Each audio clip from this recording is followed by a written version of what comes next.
முகத்தில் இருக்கக்கூடிய கரும்புள்ளிகள் உங்களோட முகத்தோட அழகை கெடுக்குதா? நம்ம இப்ப சொல்ல போற 5 ஸ்கிராப்ல ஏதாவது ஒன்றை வாரத்துக்கு 2 தடவை யூஸ் பண்ணிடுவாங்க, அதுவே போதுங்க. இப்ப நிறைய பேர் சந்திக்கக்கூடிய ஒரு பொதுவான பிரச்சனை தான் முகத்துல இருக்கக்கூடிய சருமத்துல இருக்கக்கூடிய கரும்புள்ளிகள். இந்த கரும்புள்ளிகளை பொறுத்த வரைக்கும் மூக்கு மேலையும் மூக்கு சுற்றி இருக்கக்கூடிய பகுதிகளையும் அதிகமா இருக்கும்.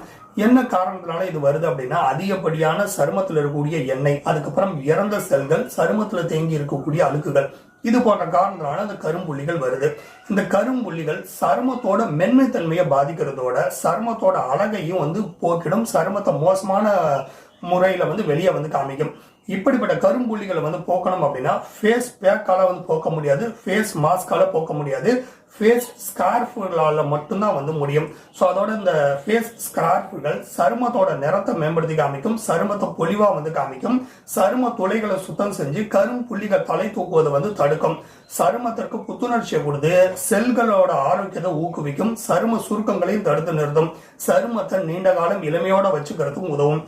இப்படிப்பட்ட ஃபேஸ் ஸ்கார்ஃபுகள் கடைகள்ல நிறைய கெமிக்கல் கலந்து விற்கிறாங்க. அதற்கு பதிலாக அதற்கு மாற்றாக இயற்கையான பொருளை யூஸ் பண்ணணும்.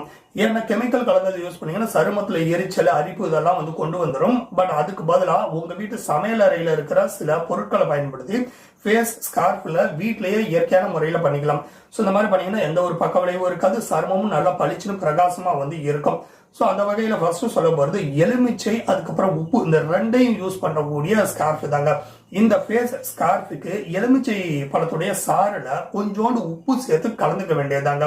ஸோ இந்த கலவையை முகத்தை சாதாரண தண்ணீரால நல்லா கழுவி தொடச்சிட்டு, அதுக்கப்புறம் எலுமிச்சை பழ சாறுல உப்பு கலந்த கலவை இருக்குல்ல, அதால முகத்தை தொடச்சி எடுத்துட்டு லேசா மென்மையா கொஞ்ச நேரம் ஸ்கார்ஃப்ல பண்ணணும்.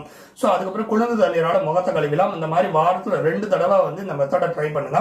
முகத்துல இருக்கக்கூடிய கரும்புள்ளிகள் சில வாரத்துல தானா மறைஞ்சிடும். அதுக்கடுத்து பாத்தீங்கன்னா சந்தன பவுடர், ஜாதிக்காய் பவுடர், பால், இதை பயன்படுத்தி ஸ்கார்ஃப்ல பண்ணலாம். இந்த ஸ்கார்ஃபிற்கு ஒரு பவுல்ல சந்தன பவுடர் எடுத்துக்கிட்டு அதோட கொஞ்சோண்டு ஜாதிக்காய் பவுடர் எடுத்துக்கங்க. அதுக்கப்புறம் அதுல கொஞ்சோண்டு பாலை சேர்த்து பேஸ்ட் போன்ற பதத்துக்கு ரெடி பண்ணிடுங்க. முகத்தை நல்லா கழுவி சுத்தமா சுதச்சதுக்கு அப்புறம் இந்த ரெடி பண்ணி வச்சிருக்கக்கூடிய இந்த கலவையை முகத்துல கொஞ்சோண்டு தடவி கொஞ்ச நேரம் ஊற விட்டுருங்க. அதுக்கப்புறம் கைகளை தண்ணீரால நனைச்சு முகத்தை மென்மையாக தேய்ச்சி லேசா கழுவுங்க. இந்த மாதிரி தினமும் பண்ணிட்டு வந்தீங்க அப்படின்னா சரும துளைகள் சுருங்கும், கரும்புள்ளிகள் தானா மறைஞ்சிரும். அடுத்து பார்த்தோம்னா நாட்டு சர்க்கரை, வெள்ளரிக்காயை யூஸ் பண்ணலாங்க. இந்த ஸ்கார்ஃபுக்கு என்ன பண்ணணும்னா ஒரு பவுல்ல நாட்டு சர்க்கரை எடுத்துக்கிட்டு அதுல வெள்ளரிக்காய் சாறு கொஞ்சோண்டு கலந்து ஒரு கலவை ரெடி பண்ணிங்க.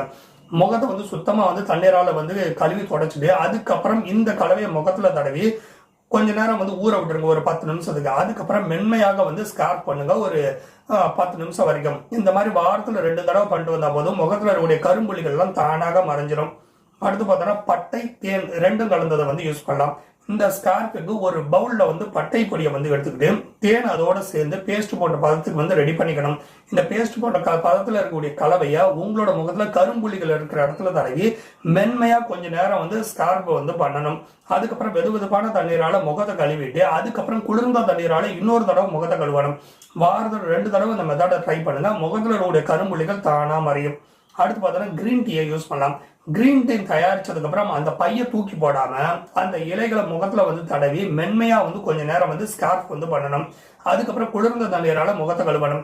இந்த மாதிரி பண்றப்ப அதுல இருக்கக்கூடிய அதிகப்படியான ஆன்டி ஆக்சிடென்ட்கள் சருமத்துல இருக்கக்கூடிய அதிகப்படியான எண்ணெய், அதிகப்படியான நச்சுக்களை போக்குறதோட கரும்புள்ளிகளையும் அகற்றும். ஸோ வாரத்துல 2 தடவை இந்த மெத்தடை ட்ரை பண்ணலாம். இப்போ நம்ம நிறைய டிப்ஸ்களை சொல்லலாம், அதுல எது உங்களுக்கு ரொம்ப ஈஸியா இருக்கோ அந்த மெத்தடை ரெகுலரா ட்ரை பண்ணுங்க. முகத்துல இருக்கக்கூடிய கரும்புள்ளிகள் இயற்கையான முறையிலே போக்கிடலாம்.